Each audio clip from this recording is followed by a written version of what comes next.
Talking Back. Welcome to Decision Space, the only show to take place right here in the space between the turns of your favorite games. I'm Brendan Hansen. I'm Jake Friedman. And this is the podcast about decisions in games. Today, we're covering the 2015 Kinderspiel des Jahres winner, Broom Service, a simultaneous choice area movement delivery game packed with exciting, heartbreaking, and thrilling moments. We'll discuss the game's central action selection mechanism, talk about the concept of Yomi, the skill of knowing the mind of your opponent, and much more in this discussion of, spoiler, a game Jake and I really like. Is that true, Jake? You do really like this game. I've always really liked this game, but maybe I've totally changed after revisiting this week. We'll have to find out. Oh no. I'm nervous. You brought this game to me. Jake, how's it going? What's your headspace? What are you thinking about? What are you brewing up for this episode? Oh man, I'm really excited to talk about this. Probably one of this game holds a really special place in my heart. It was a game that I picked up pretty early on into the board game hobby. So I think I actually 2015 was the year I got super into modern board games in a big way. And I remember I was on a work trip to Washington, D.C., and I made time on the one afternoon I had free and I went to a beloved game shop. I wish I could recall the name of it now. And I bought Broom Service there, which was the hot new game, the Kennerspiel winner for the year. And it was getting rave reviews, and brought it home, played it a bunch. This is maybe the most well-worn game in my collection, a game I still love to bring out. Okay, I guess I'm not going to keep my cards too close to my chest for long. It's interesting. And I think one of the fascinating things about it is for a Kennerspiel winning game that's amazing, it's not one that I see talked about too much. I feel like it's at risk of kind of fading away, if it hasn't already, from sort of the public gaming consciousness. So I think cards on the table, part of this episode, part of the reason I want to do this is to just spread the word that this game is truly a gem. Yeah, we're not going to let it fade away. Broom Service is way too good to let this game be forgotten to the I don't know, brewed potions of time. I'm going to read mine real quickly. So we always start the show with a brief, our ratings and slogans. So I'm going to do mine real quick, and then I want to hear your rating, and I'm curious where that's going to land, because I haven't seen a score that's really high from you in quite some time. Okay, Broom Service is nothing short of an incredible game. It invites the player into a cunning world that allows ample room for both cleverness and follies. Its decisions are thoughtful, tense, delightful, and agonizing. Nestled between its turns lives the opportunity to experience the epiphany of truly understanding those around you through play. 9.75 out of 10. Wow, that's really high. I also love this game, as I just said. To me, Broom Service presents as an adorable pick up and deliver game, but what it really is to me is a game of poker that is sort of hidden beneath that exterior, which makes it a game that is incredibly cutthroat, incredibly interactive, and also a game that is surprisingly accessible. I think anyone that's familiar with poker, or gambling card games of any kind can sort of immediately sink their teeth into this, which makes it a great one to bring out. Even if it has a little bit more complexity than a typical gateway game we might recommend, I think this one can really fill that spot surprisingly well. So for all those reasons, to me, this game is also going to be in the nines, but I'm just going to give it just a 9 because I think there is one big criticism I have with it that holds me back from going all the way up to near a 10. Amazing. Save it. We're going to get into it. But before we do, I'm surprised Jake didn't give it a 9.5, so this criticism might be pretty heavy. Pre-planners, those of you who like to play with us. We don't play around on the show. We play games, and then we discuss them seriously because we're serious people. Serious business only. Serious business only. Decision Space. New slogan. Yeah. So we're going to start every show. But kidding aside, pre-planners play games along with us to be prepared. So we get to tell you about the games that are coming in case you want to try them out. Coming soon to a podcast near you, A Feast for Odin. We're going to cover that. You can play it on Board Game Arena. Tigris and Euphrates. We're going to cover it at some point soon.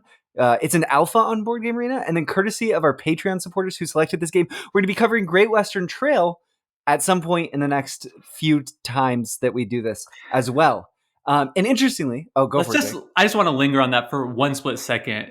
So we have a Patreon. We have 8 members right now. We're really trying to get to 10 patrons. That's like our big milestone goal. When we get there, we'll read off all the patrons and consider our show fully crewed up. So what we did was we presented 4 or 5 games that we're interested in covering and let the patrons choose from among those with a poll what game they would like to see us cover first. We might still revisit some of the other games later. So if that sounds interesting to you, if you want to have a little bit of control over the games we cover, make some suggestions, that would be an awesome way to do it. And we will include the link to our Patreon in the show notes of this podcast. You can also find it on decisionspacepodcast.com/Patreon. Well done. Okay, so getting into it, Great Western Trail was designed by none other than Alexander Pfister, who is also one of the co-designers of Broom Service. Broom Service was co-designed by Andreas Pelikan and Alexander Pfister. Notably, Andreas Pelikan, if you have not heard his name, designed Witch's Brew in 2008, which is where this core mechanism that we're going to delve into Broom Service really comes from and inspired this design in a lot of ways. And they also, Alexander Pfister and Andreas Pelikan, co-designed Isle of Skye, a beloved tile drafting game. If you are familiar with Alexander Pfister's name, but you can't quite place it, that might be because in addition to Great Western Trail, he's also designed games like Port Royal, Mombasa, Maracaibo, and Blackout Hong Kong. I think those are most of the heavy hitters that people tend to mention. So Broom Service was published in 2015 by Aaliyah and Ravensburger. Its art is by Vincent Dutray, that beautiful, beautiful art. And like we said earlier, it won the Kenner Spiel des Jahres. So whenever a game wins the Spiel des Jahres, or if it is newer, maybe the Kenner Spiel des Jahres, we like to read the jury's statement that they issue along with that reward just to see what they were thinking at the time. So it's been a while, but we're going to do it. I'm excited. Jake, why don't you read this one? All right. Thank you. Oh, I think this is my first time. What a privilege. Yes. To be brave or cowardly? This question runs through a game of Broom Service like a red thread. You constantly have to decide whether you want to take a risky but much more profitable action, or whether you prefer to be cautious and take the safe option, creating a real sense of tension and excitement. Breaking an opponent's spell and removing their tactical advantage can lead to truly magical moments, especially nice. Additional advanced variants add even more variety. I love that that's just topped on, just like the expansions and variants themselves. Like, we didn't know where to put this, so we were just going to tack it on at the end, which especially nice. : Yeah. By the way, we found this pretty dope. Yeah, that's great. Well, I think that they totally, no surprise, kind of nailed it. And I really love the language of breaking the opponent's spell. But I think that one thing that's so interesting is removing their tactical advantage. I almost to me, that aspect of the game, it's so hard for me to think of Broom Service in terms of tactical advantages, because there's so much more going on in the game rather than the raw efficiency of a typical strategy game in a lot of ways. Yeah, it's interesting because I think, we'll get into this more, but the way tactics work in this game is sort of twofold, in that you have a sequence that you might like to pull off, which is going to be dictated by you and your opponents, but also you can have one key point in your sequence just completely canceled. So there's sort of that tactical advantage, and breaking an opponent is always functioning across 2 different levels simultaneously in this game, which I think is what they're referring to here. Yeah, which it's so good. Like Jake said, we will get into it. Before that, though, if you have never played Broom Service, we want to make sure you're prepared. So I recorded a quick synopsis, a little rules overview to give you an overview and a sense for the game. Interdecisional Spaceship. Roll Brendan's pre-recorded rules overview for Broom Service.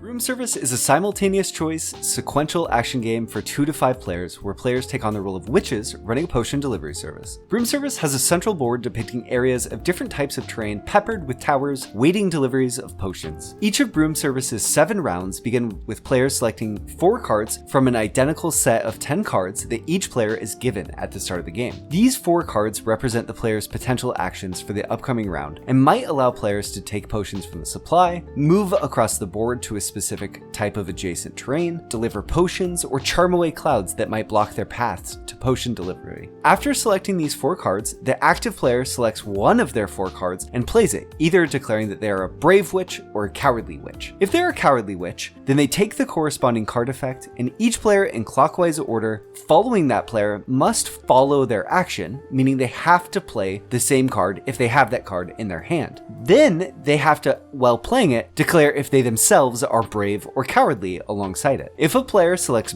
the brave version of an action, they will receive a better version of the same effect, allowing them to tack on extra actions maybe, or scoring them additional points immediately. However, if a player declares that they are brave, then they have to wait to see if any player following them in clockwise order also declares that they're brave. If they do, the previous player doesn't get to take that action at all or any action with that card. The player who last chose brave becomes the active player for the following round, and this cycle plays out again and again until all cards in every player's hand have been played, at which point a new hand of cards is selected and the game plays out again. Navigating the board's map and terrain is key, as towers in the map further away from the starting location for the player's pawns score more points, so there's a real incentive to travel. Depending on player count, certain cards may become bewitched, meaning a player will receive -3 points if they use that action this round. Each round also ends with a random event that shapes the decision space for the round in an interesting, meaningful, and sometimes funny way. After 7 rounds of play, the player with the most points is crowned the victor.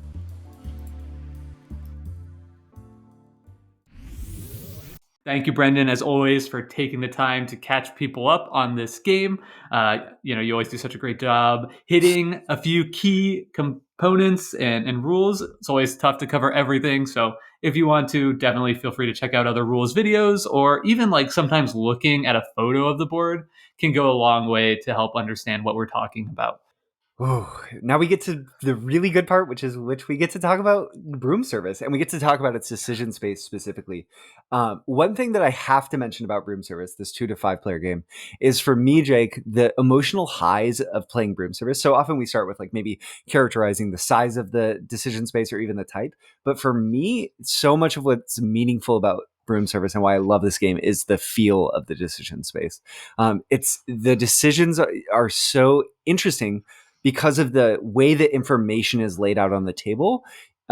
You have just enough to really think you have a good understanding of what your opponents want to do, and also at the same time have like almost no footing to stand on. And so you're in the perfect in between where you think you can be confident and you also have absolutely no idea. And to me, that's so fun because when you nail a decision, when you know exactly what the person across from you is going to do and you call them out, it feels incredible. And likewise, when you thread the needle and you get to play all 4 of your cards brave without anyone blocking you, it feels amazing. Can I ask, before we dive too much into this further, what player counts have you primarily played at? Because I'm imagining, you just knowing your situation with COVID and everything, that you've probably primarily played at 2, but have you got to play at more as well? I have gotten to play it at higher player counts too. So I've played it at 3, and I've played it at 4. I have to say most of my plays have been at 2, and I'm so glad that you brought this up at the outset because of the way the core mechanism works. Player count is really important. What about you, Jake? You've mostly played higher? Yeah, mostly higher. I think I've only played at 2-player once with Bridget, and I think it works well. I was actually, because I had played so much at higher player counts before, I was sort of, I honestly like playing this game at 4 player counts, 4 players or even 5 players, which I've also done, which is pretty wild. You would think that this game would not work at all at 2 because that like dynamic around the table is so compelling. But with the 2-player variant, there is like small tweaks to rules, right? That allows you to. It has like certain spaces, right, that you are trying to go to or not go to. Is that right? You can add that. You can add amulets that amp it up. The biggest change is... No. All right, sorry. Yeah, say it. What is? Oh, well, I was going to say the Bewitch cards are the biggest thing. Just the presence of more Bewitch cards to tighten the decision space a little bit more. These are cards that are randomly set out. They're actions that you're taking potentially. And if you pick these actions, you randomly select 3 at 2 players, put them on the table. If you pick that action, you get -3 points. So it adds a little Yeah, bit so more tension. Is right that what in you're a talking little about? bit. That's exactly what I was talking about. I was getting it conflated with the event card that is like protected spaces, Yep. which works kind of similarly. Yeah, it's been a little while since I've played it at 2, so thank you for the refresher. But yes, that gives you like a little bit extra knowledge, or or just like incentivizes certain actions more than others, which makes it more likely that you'll be stepping on each other's toes in a 2-player game Yep. compared to like a 4 or 5-player game where it's just like 100% inevitable that you're going to be stepping on everybody's toes all the time. And a lot of it ends up being sort of jockeying for, am I in the right seat to be taking this action brave versus is this the right position to be taking brave from? Which I think one thing that I really enjoy is seeing how it changes at higher player counts, like you said, because that calculus becomes really easy or really difficult depending on how things go. But I'll say my rating is almost entirely of this as a 2-player game. Like I love this as a 2-player game. I That's wouldn't even awesome. call that version a variant. I just think it's perfectly designed. It works really well. Right. Yeah, absolutely. That's awesome. So, should we get into the characterization of the decision space? I think that'd be awesome. What do you think? So, I think that to me, the decision space overall, and I think it's an interesting one because I think it's pretty static. Mm-hmm. And I think typically when we think of static decision spaces, so for those who are perhaps new to decision space, a static decision space would mean that the decision space doesn't change over time. You always are afforded essentially the exact same options. And that's something we see a lot more in simpler games. Often we kind of see that in abstract games. So it's kind of interesting to see a decision space in a game that really does have the sort of bells and whistles that we're more familiar with in these kind of thematic Euro games. But the reason I think it's static is because you always have option. You always have the 2 witches. You basically, no matter where you are at on the board, more or less, you'll have roughly the same amount of available spaces you can move into. You always have the same 10 cards that will be available to you at the beginning of each round.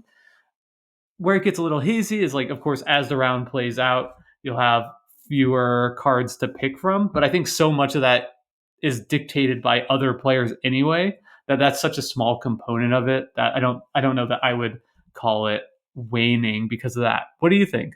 Yeah, the decision, I agree that I wouldn't call this a waning decision space game because, and what we mean by that, right, is over the course of the game, in a waning decision space game, the decisions that you're making would shrink and you'd have fewer viable decisions available to you. And I completely agree, Jake. I think it's a really interesting static decision space that shifts, right? So, like in the 2-player version, when you're playing the Bewitch cards, it moves a little bit to the left, let's say, in metaphorical terms, right? Because it's saying, these 3 cards are much less efficient to use this round. If you have a really good reason why to go there, maybe you can outthink your opponent, make this risky call, and use a card that no one's using, but it sort of is redirected. And I think the event cards also, we'll get into all these sort of systems and talk about them in more depth, but also do this where they just focus the decisions a little bit more and give you more information to filter to think about and sort of filter your decisions through. But overall, it remains fairly static. You could have fewer potions or more potions, but you start with some endowed progress. You have 1 potion of each color and a wand, one of the game's other resource types. So I think that that's another decision that makes it feel quite static because you're going to be going up and down in potions overall, and you rarely want to be in the position of having no potions of a color because you've overplayed your seat a little bit. People know what you might be aiming for. Or if you focus too much on one thing, one color of delivering potions to a specific tower type, then you're going to become obvious as well. So the game really behooves you to treat it in that way where you always have a few potions in the back pocket. Yeah, it's interesting too because let's say you take a lot of time to just get a lot of resources, which is something you could do early in the game, right? It's essentially the objective of the game to score points is pick up and deliver. You're collecting potions and you're delivering them to towers. So you could spend a lot of time picking up potions, so you have like a massive supply of potions. But that doesn't actually increase your decision space at all, if anything, because if anything, it shrinks it because now you only are trying to deliver potions because you have no need to gain more. So it's kind of weird where like in so many games, right? If it's an engine building game or a tableau building game, like getting more resources gives you more options on your turn. And here it kind of doesn't work that way. If anything, it might give you less.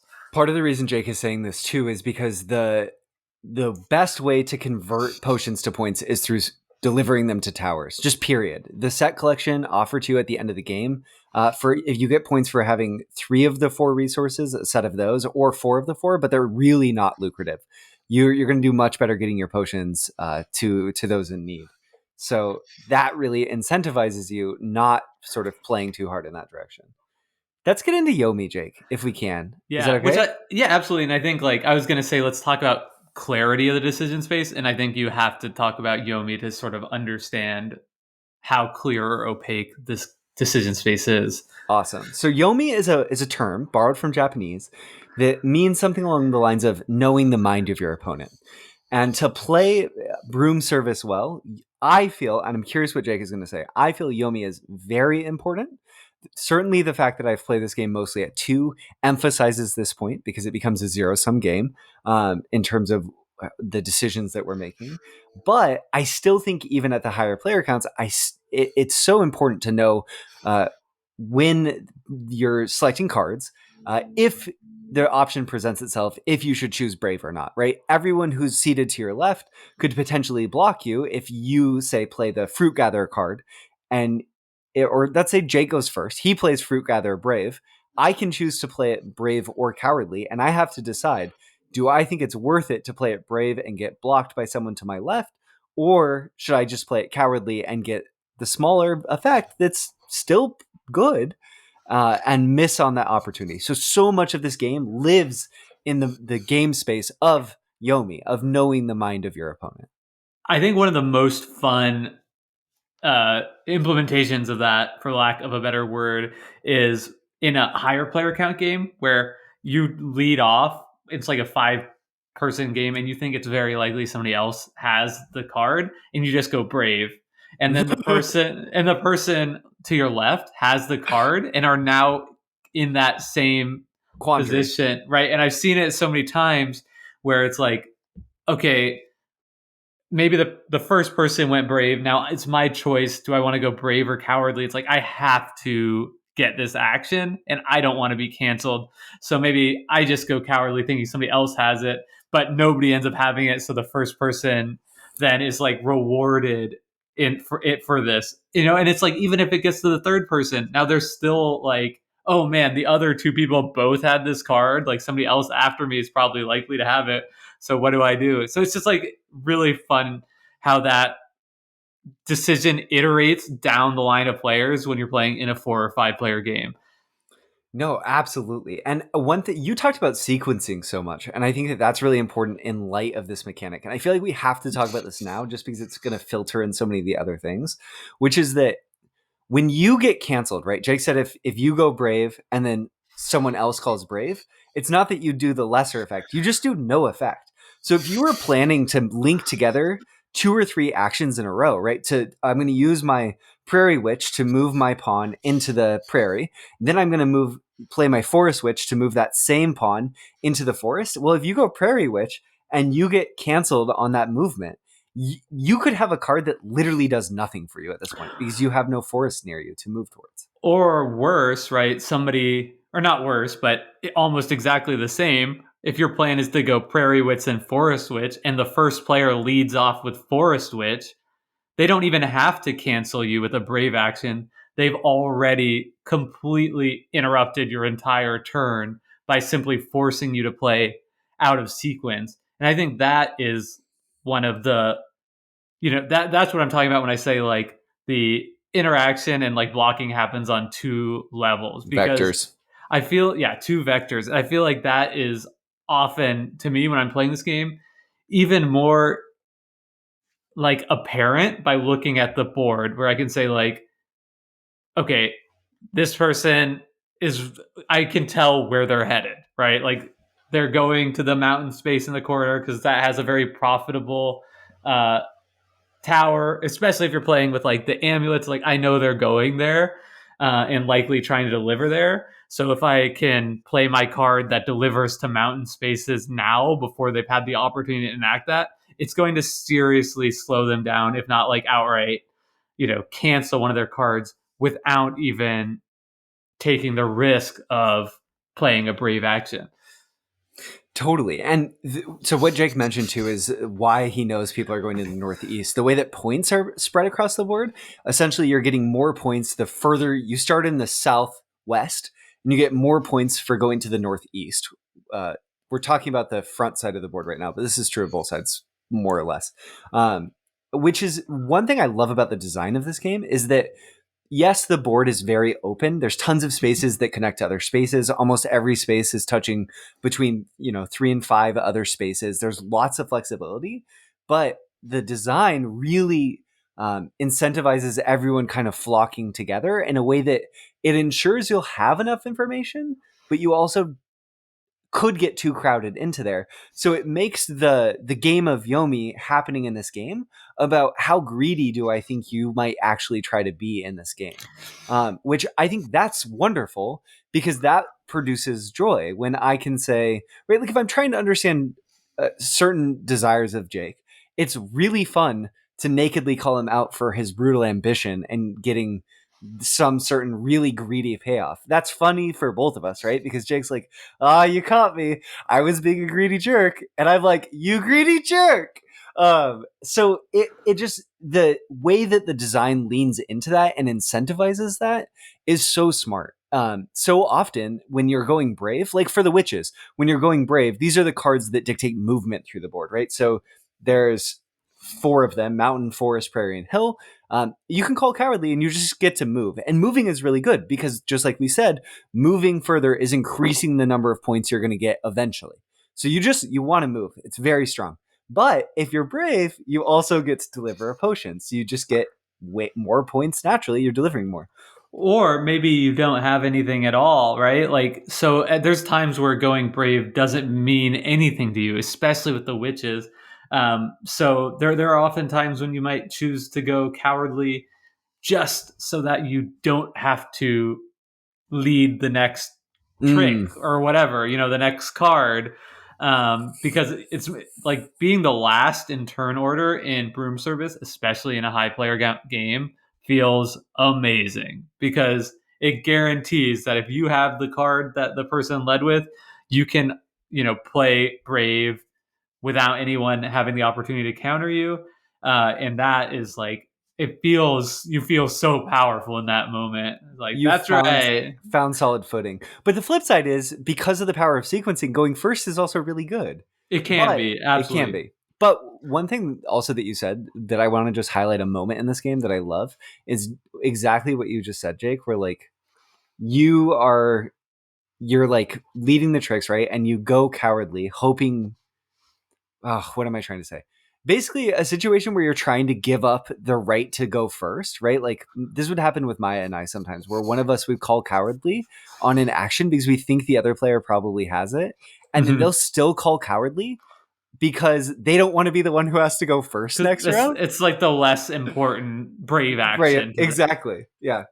Yeah, And it feels crushing. It just crushes your soul. You're like, I was trying to give up going first because I didn't want it. it's really interesting too because there really is a tier kind of, to me, a power difference between brave and cowardly on various cards, which fluctuates throughout the game depending on situation. But like going brave on it's the druids, right? The ones that deliver for 3 extra. that deliver for 3 extra. That's nice. Like you'd always rather have 3 extra points. But like when you compare that to the herb, fruit, and what's the other one? The herb gather, the root gather, and the fruit gather. Yeah. Compared to those, like those actions are 3 times more powerful when you go brave. Instead of getting a singular potion or wand, you're getting 3 resources. So compare that to like getting, 7 points or 10 points. It's like so much more impactful to be able to go brave on those. Especially, I mean, early in the game, and that changes. Late in the game, you don't care as much about having extra potions. You'd rather have extra points. And there are certain moments of the game where being able to move and deliver it just means like everything to you. Like especially on the last turn, that could be a 10-point play alone for you if you get to do it. So it's interesting how that changes, but it's also sort of like a knowable thing based on the situation of the game. So I think that's also something that like heavily impacts the Yomi that's going on between players. Really interestingly, too, these all give you different places. I think we should talk about the card some. We talked about the gatherers, the Well, fruit. Sorry, go for it, Jake. I just want to say the last thing on sort of like Yomi for me is like what makes the why this makes the decision space so rich in Broom Service, maybe compared to other games that also have a similar sort of thing. It feels like in Broom Service, like that is the game. And I think it's something that can like sort of rub me wrong when it's like a small element of a game, right? If I'm playing this like big like resource conversion Euro game that's like mostly an efficiency puzzle, and there's like a single element where it's like, oh yeah, like I kind, like we can interact and block each other in this way. I can find like annoying, Mm, but because in Broom Service, like it feels like like you really are playing poker, right? You like the whole thing is knowing what other people are trying to do. And in that way, it like when you get got, it's not annoying. It's like that's the game. yeah. And also like because that's the game, it creates like so many like magical like double thing moments. Like we talked about the situation where somebody's in the corner and they want to deliver in the mountain in the very corner of the board. But like what if they don't do that this turn because they know that everybody thinks that they're trying to do that, which creates these hilarious moments where everybody's looking at your board position. They're like, okay, well, surely Brendan has the Hill Witch. Like, so I'm definitely going to go cowardly, even though, only Brendan is going next because it's obvious that's where he's trying to go. And then Brendan's sitting there sheepishly like, pass. And they're like, what? Yeah. Like, and it's, and that also, and the last thing on it too is like, the final like layer of that is it also means that it super rewards playing like an ambiguous board state. Like if you can Hmm. set up a situation where you can do a bunch of different things, like you have a good diversity of resources, so it's less clear, what tower you'd like to deliver. It also means like you can sort of benefit from your cards regardless of the sequence they come out in, and trying to like create those situations creates this element for like really next level skill, and I think like heightens the skill ceiling to a point like much higher than you might think of like a simple like I know what you know, so I'm gonna do something else. Like there's a lot to this.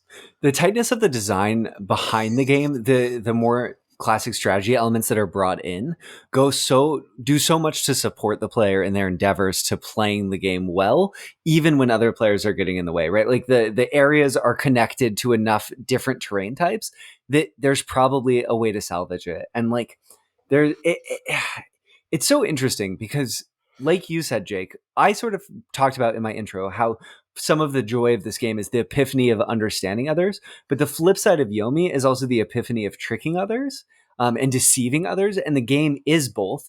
And just like the game is about finding and pulling the pulling through the most efficient path on the board, it doesn't make that the game in the way that you're saying. So there's like just enough Euro strategy elements to ground the game in a way that makes its decision space really compelling on a like logos level.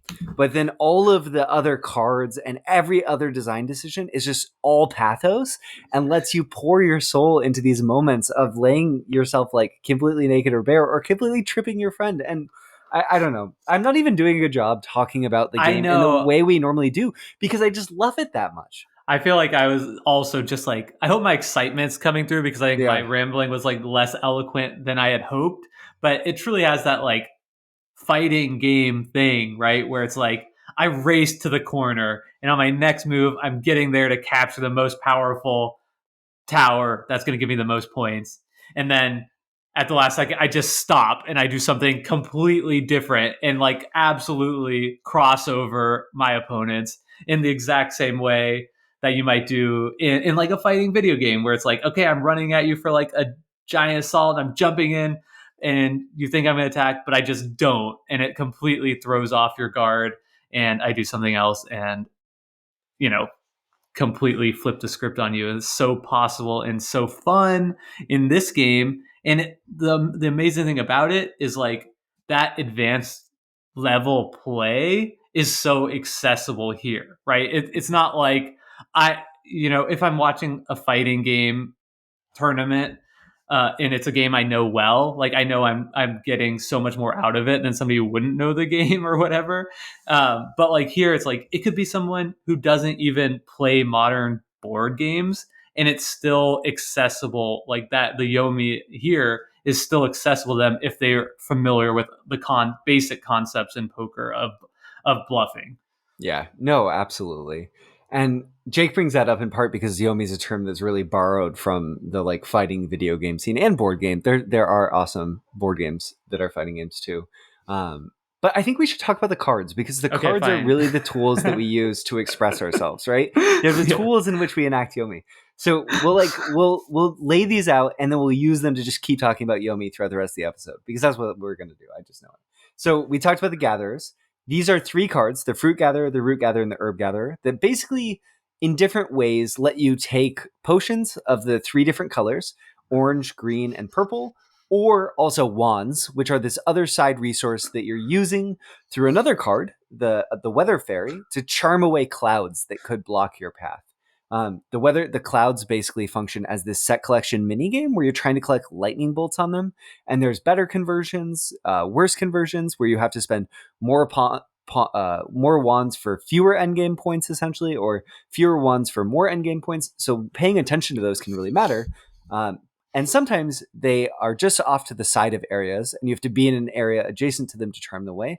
Or sometimes they'll block areas, which can be really important because if they're blocking your path, they're blocking everyone's path. So you're pretty disincentivized from uncovering it unless it's a really good payoff, at which point maybe you really do want to uncover it, and it just amplifies that sequencing game a little bit with this one other way to interact and this nuanced little extra thing to think about aside from the potion delivery puzzle.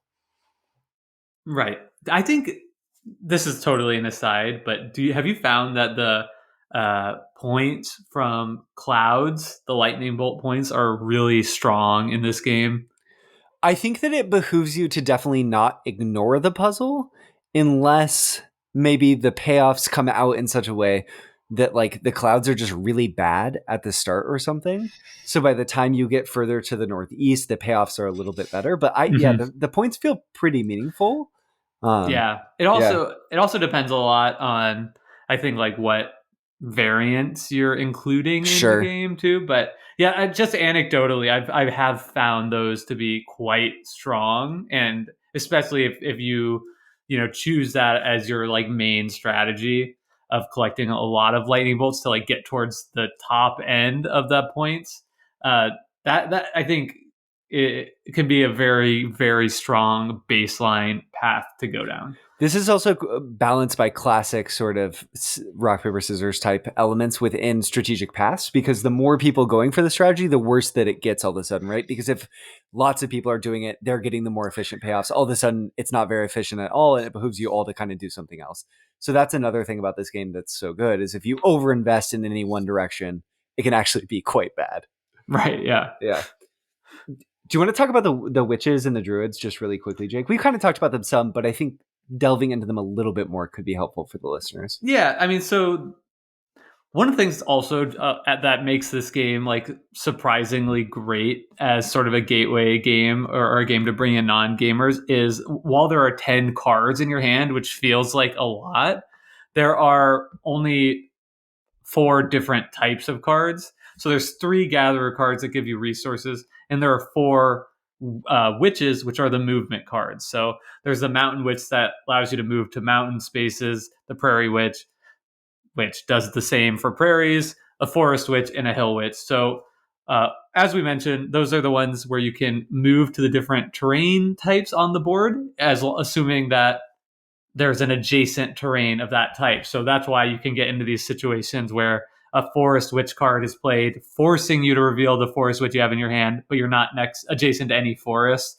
so it's a wasted card. Um, and the way those work Brave is not only do you get to move, but you get to move and deliver a potion, which can be really nice, and especially in the final turns of the game, it can mean that the only way that you're getting to deliver an extra potion. Early in the game, it's okay to go cowardly and like, okay, well, I'll have plenty of time to deliver a potion here on a subsequent turn. But of course, if it's the last turn of the game, that I think can be a pretty swingy way that a big point change can be decided, because it could be as many as like 9 or 10 points to you, especially as you're getting to the outer reaches of the board where delivering a potion is worth the most points to you. And early on, you could be getting just two points in a wand or 3 points for it. So it's huge.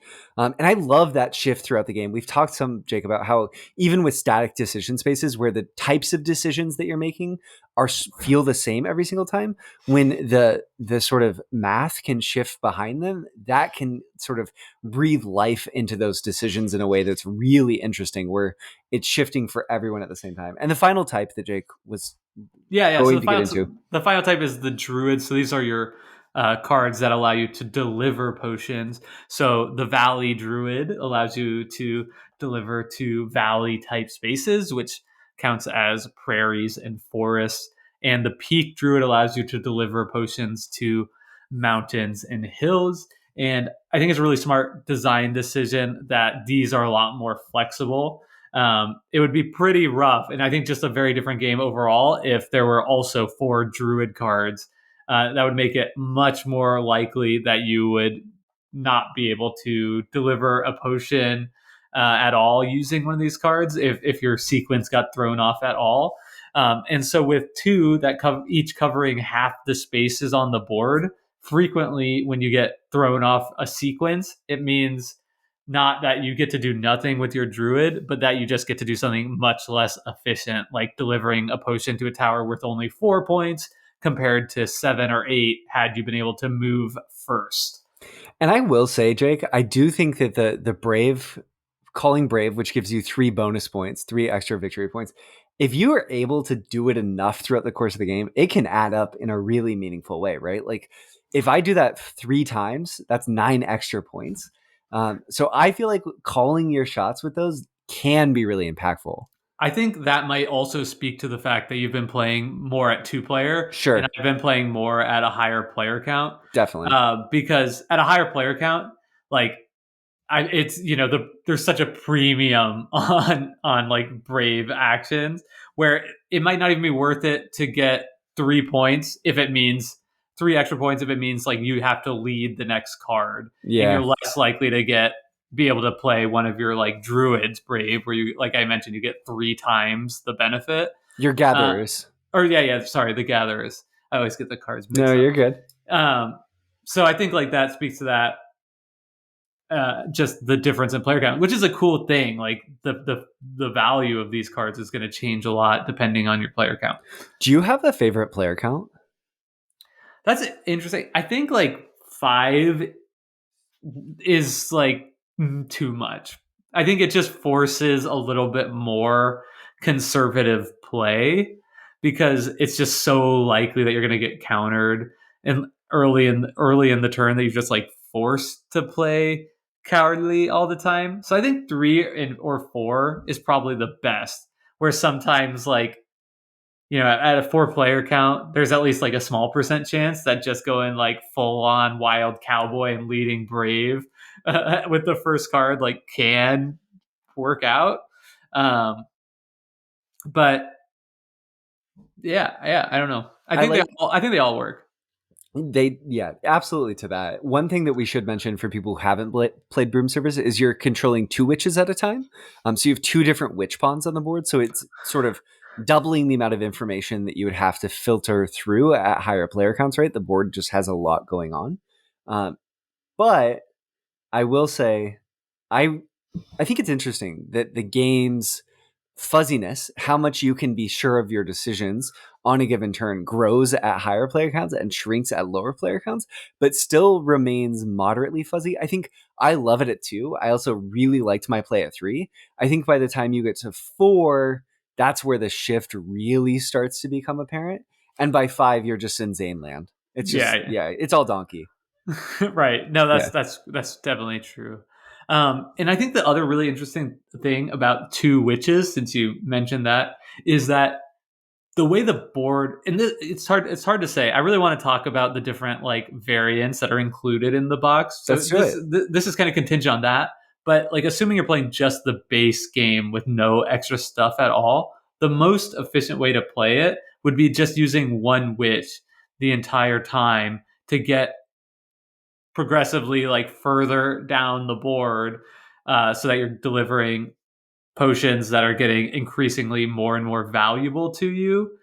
And I think that's just like like it kind of tricks you because it doesn't like when as like a modern board game player, when you look at your board and you're like, I have these two things, like the first thing you immediately think is like, okay, I want to like use these both and Mm. maximize them.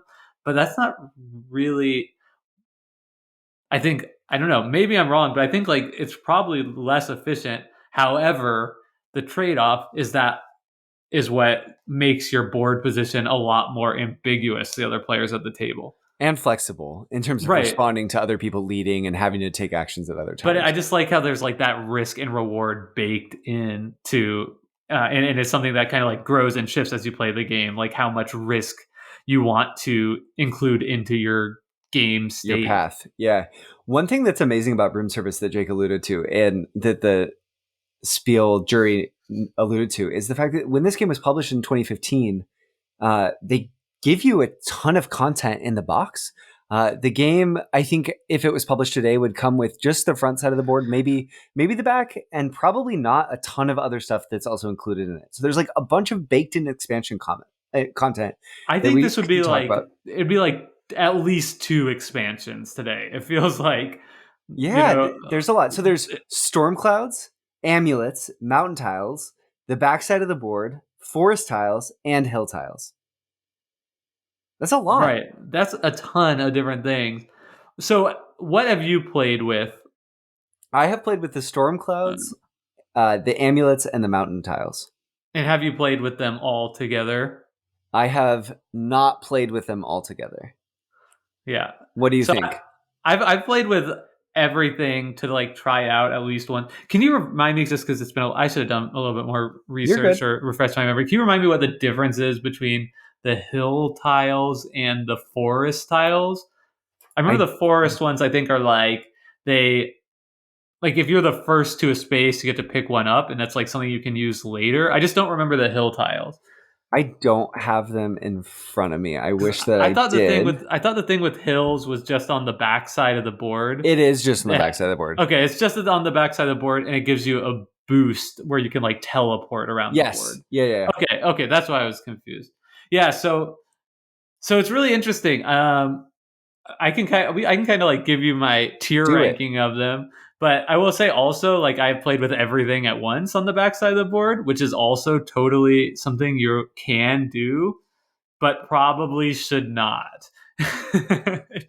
At least for the people I was playing with, it was I kind of, to be honest, if you're playing this game with like hardcore gamers that like heavier stuff, if you're like a heavy board game player, like do it. Then you have a heavy game. And it's so crazy that this game is that flexible to be a gateway game and a heavy game at the same Same time. time. The only other game I can think like that does that off the top of my head is Taverns of Tiefenthal. If Mm, you're familiar with that, which similarly has a ton of expansion seeming content in the box and scales up from like a super light game to a medium heavy game. And I think yeah. it's pretty cool that it affords you that option. I want you to give the rundown of everything that you enjoy. Okay, so I think that the amulets are the worst. So the amulets are this. these tokens that you put in the 3 corners of the board that you don't start in, and you get increasing payouts for every one that you collect. So if you get to the different corners of the board, you're getting more points. Why are they the worst, Jay? I don't like them because it just seems like that's an over centralizing strategy. It seems to Mm. me like when the amulets are included, it's just too many points to ignore. So everyone kind of is trying to do the exact same thing or losing to that, which I guess kind of creates a dynamic where you have like it forces more people into the same area. But I just don't think it's like worth the like that is worth the rub that like now you have to do this. It just takes away too much agency for me. So I don't like that, but I do like the mountain tiles, which works similarly, but it doesn't like force you to follow that very specific path. So the mountain tiles, when you go there, you get to do a one-time effect to get And a this could benefit. be like taking 1 potion of each color from the supply, getting 2 wands, moving 2 of your witches once, or moving 1 of your witches twice. Cool effects that you don't get elsewhere. I really like these. Yeah, so I would say those are like A tier for me. So we got solid for amulets, C or D tier. Then we got A tier, mountain. What's next? Forest tiles. I think these are like B tier. They don't really add a whole ton to the strategy of the game, but it is gives you like a nice little extra consideration. So I think, these definitely to me are a positive thing to have in the game at the cost of just like a little bit extra rules overhead. So I think if you're have played it a few times and just want to try something different, definitely play with the hill tiles or the forest tiles, but I don't think like the game is tremendously better for having them. These are single-use tiles that you get to claim when you get to that 4 space first, and you can only use them on the backside of the board. Yeah. Yep. I think like I would say C tier is the hill tiles. Those are the ones that allow you to when you play on the backside of the board. I think you have to play You with have to play these. on the back. Yep. Yeah, it's like literally printed on the board, and it allows you to teleport from one part of the board to the other. And it's kind of interesting in that you have to like there's at least one section of the board where you can like teleport to, but you can't get off of. So then you're like stuck there if you ever go there. Have you used these like the I have backside of the board? not. I have not played the backside of the board yet. Yeah, I don't know. Like I don't think the backside of the board for whatever reason, and I probably haven't played it enough to like know for sure. But I just feel like maybe it's just like a little bit less balanced. I don't maybe Mm. not maybe I shouldn't say balanced, but just the fact that like it doesn't seem like zooming around, teleporting around the board adds much It's to not as me. focused, It maybe. just feels like a little bit more chaotic than the Yeah. front side of the board. So I think if you like a little bit more chaos, like sure, like it's fine. It's just like a little bit of variability, but to me, it doesn't really add anything. It doesn't really detract much either. And lastly, Storm clouds. storm clouds. Storm clouds are S tier. I think storm clouds just make the game better, and I always play with them. But what are they? Oh yeah, the storm clouds is like you replace I think like 8 or 11 of the clouds that you populate the board with at the beginning, which are basic with storm clouds, and the storm clouds mean when you charm away the cloud, you get some other benefit along with it, like maybe you also get a wand or you also get a potion or you're allowed to uh, Trade in a set of potions for like a trade in bunch for of potions points. or move a witch or one of them or maybe a couple of them even are like a static effect that increases the value of towers adjacent to them. So to me, this is like the ideal thing to just like add variability, change the game up so you can keep playing on the front side of the board, which is awesome, but it just changes the landscape a little bit in really fun and meaningful ways. So I always like to include them. I think the storm clouds add to the strategic depth of the game and open up some paths that are a little bit harder to make work otherwise. I really like the storm clouds.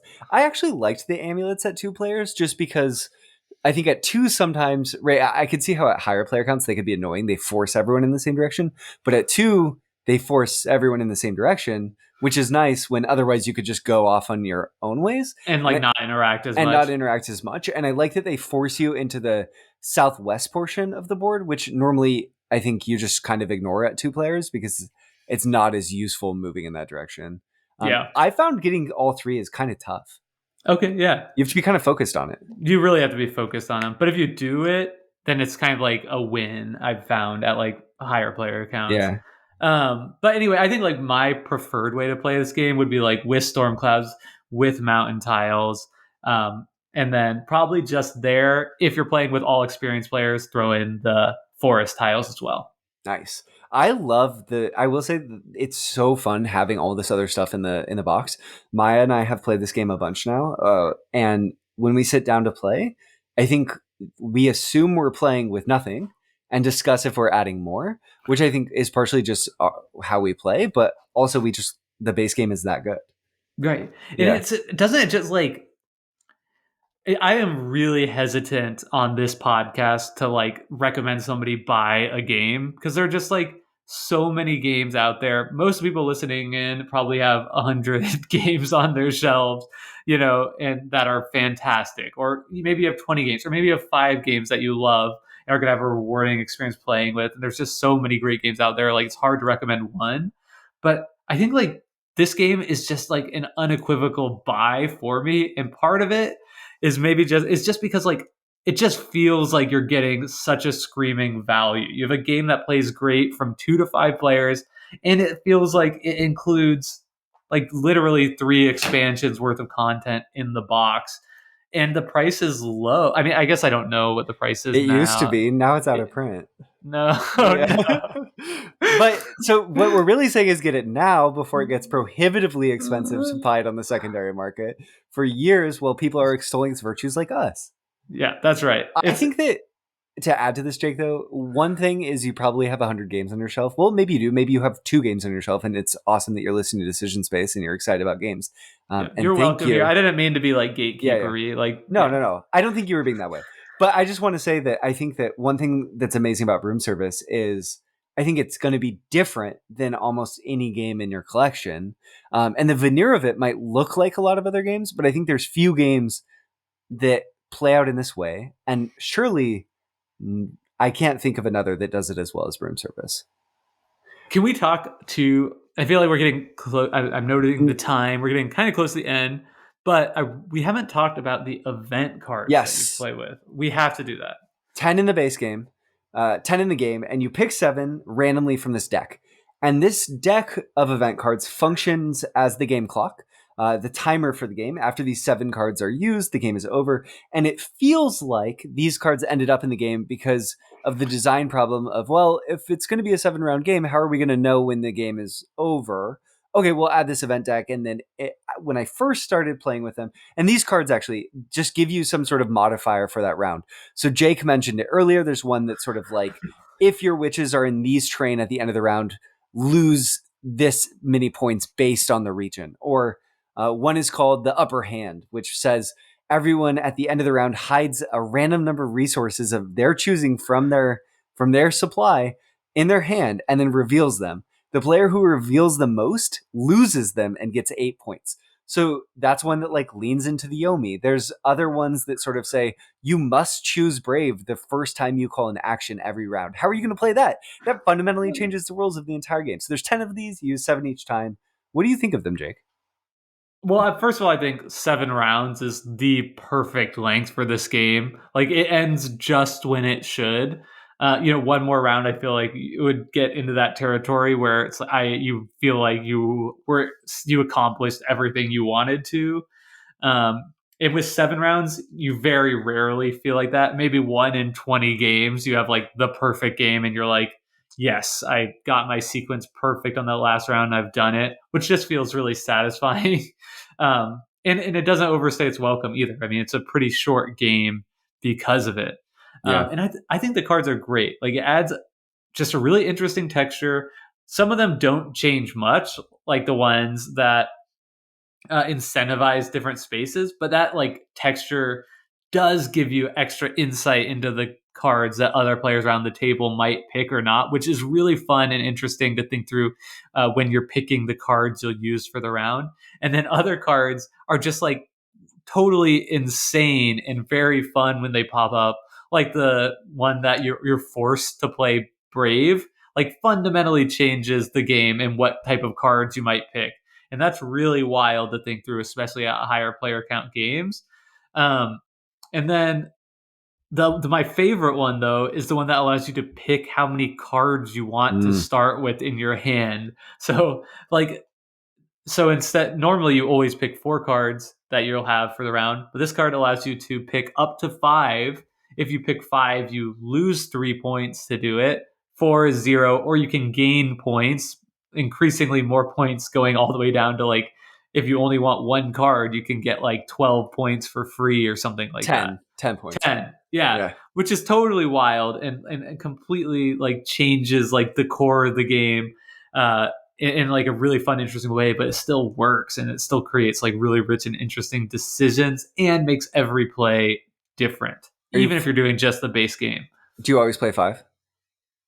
What? With that, when that event comes out, do you always play 5 cards, or are you a runner?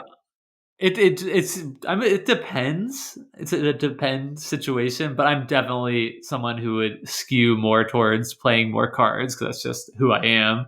My and I's meta has shifted towards you have to play 5, because if one of you goes 1 and the other player just gets, there's no balancing mechanism Right, of like at other people at 2-player. So like when that comes up, we're like, well, all in. It's going to be a really fun round because we get to play 5 cards, which I also sort of love. It's different than it plays out at higher player counts, where you can rely on other people to balance that out. But I like that card a lot too. Yeah, it does seem. I mean, I've seen it. People like effectively go down to 2 or 3 and have turns that Make feel it really count. strong. Yeah, or like when it's like towards the end of the game, maybe, or early in the game. Or Like, what early. happens if that's your first card? Yeah. Maybe you're fine with just taking your 12 points. 10 points and get your information. Yeah. But I think that one interesting thing about these cards is just like the Bewitch cards that kind of sit there on the table, where if you call them in that round, you get negative points. They just add a little bit of focus to this decision space that for this round says, just kind of look here. And I think that's brilliant.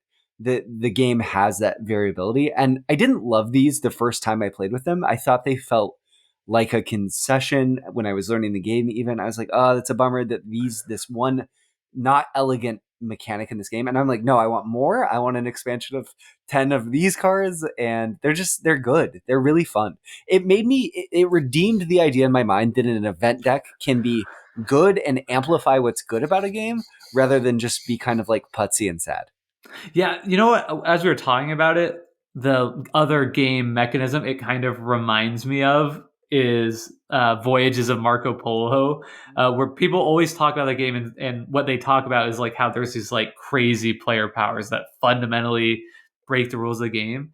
And these event cards do this for this game. It's obviously not the same because it's not like unique to you, but some of these things when they come up, uh, just completely turn everything on its head in a really interesting way, and they make you go like, wait, what? Like, I have to go brave? Like, what? I could just get however many cards I want.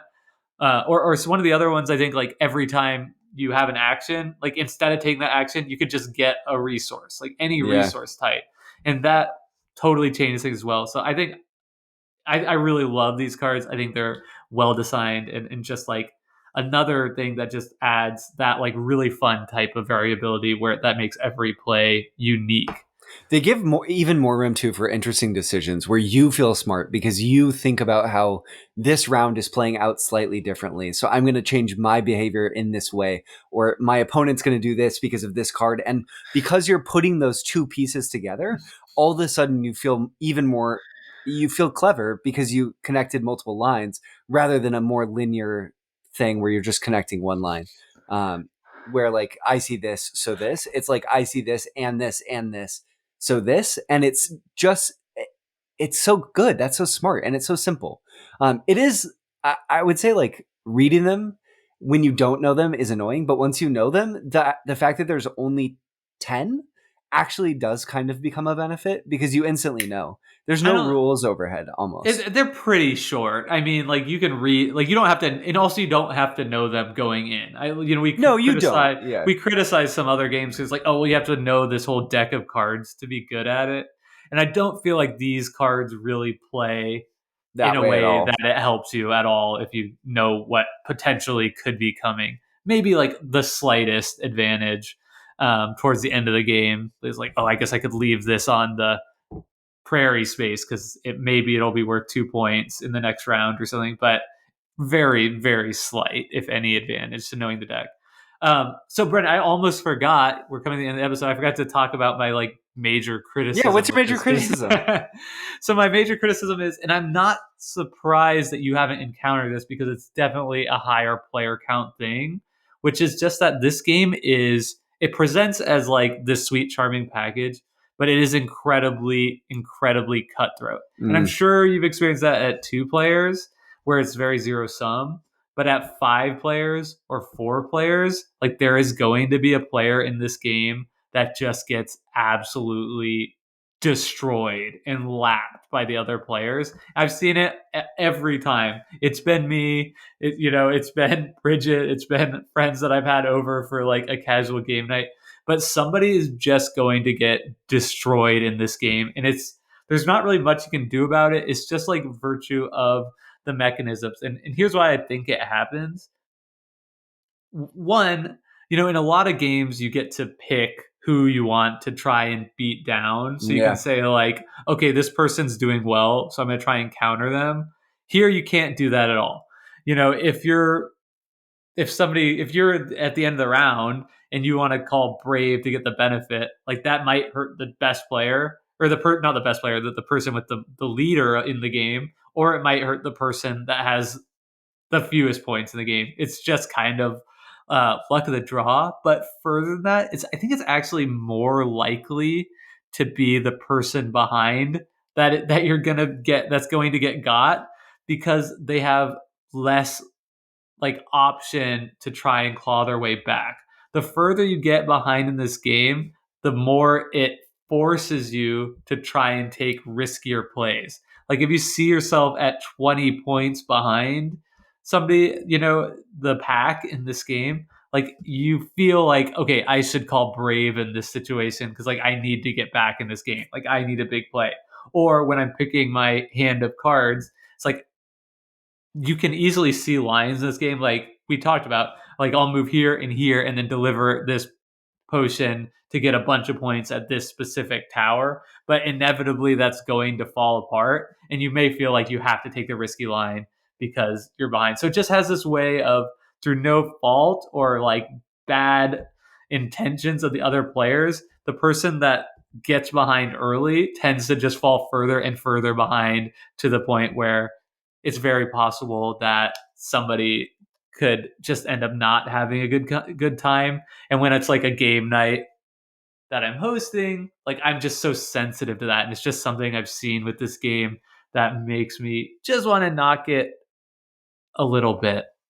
I think that criticism is really valid and really fair. And I will also say I love at 2 players in the context that I'm playing in.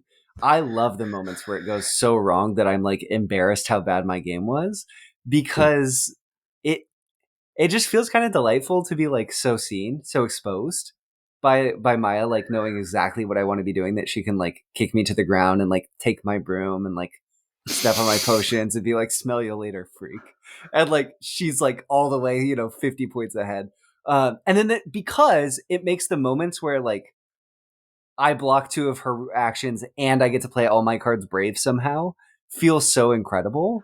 I But I think that's because like at 2 it's zero sum. So it's Yes. like you feel like you No, where totally. it's like a 4 player game, it feels a lot more like I'm incidentally just getting wrecked Yeah, with yeah, all yeah, these for like sure. interactions. And like you'll even see people at the table like, "Oh, sorry, Brendan, like I have to go brave here." Like Yeah, and it's like you don't want that. You don't want to be like the sympathetic person that people are just like kicking on accident and like apologizing.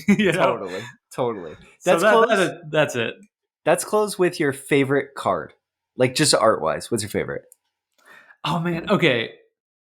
I have to say one other thing before we do that, and it's very short. It's just that like the brave cowardly mechanism is hilarious. It's hysterical every time.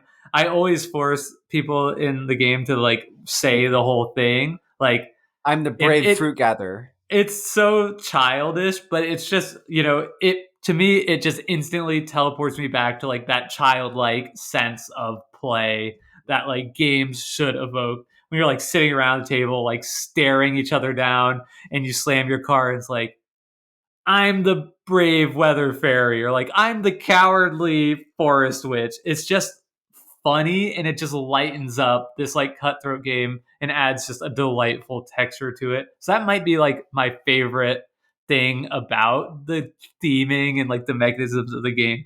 And I think, but I would say my favorite card is Irby the Herb Gatherer. It just cracks me up. I don't know why that card just gets me.